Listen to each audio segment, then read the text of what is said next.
All right, let's dive into the fascinating world of English grammar and explore the key differences between the present continuous and present perfect continuous tenses. Imagine this. Present continuous is like a snapshot of what's happening right now. It's all about temporary actions in the present moment. For example, I'm studying for an exam.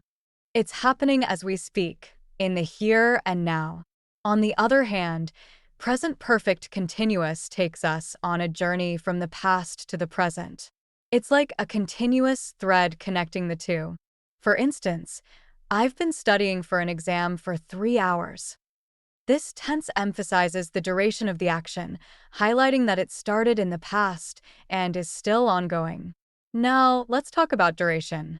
Present continuous tells us that the action is temporary, like a fleeting moment in time. It's happening right now, but it may not last long. In contrast, present perfect continuous shines a spotlight on the duration of the action. It's been going on for a while, and it's still happening. When it comes to time frame, present continuous zooms in on the present moment. It's all about what's going on right here, right now. On the other hand, present perfect continuous bridges the gap between the past and the present. It shows us how an action that started in the past is still relevant today.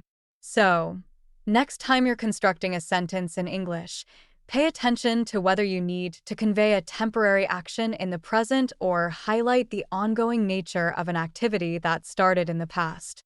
Understanding the nuances between present continuous and present perfect continuous will take your English language skills to the next level. And there you have it, the key distinctions between present continuous and present perfect continuous. Keep practicing, keep learning, and soon you'll be a master of English grammar.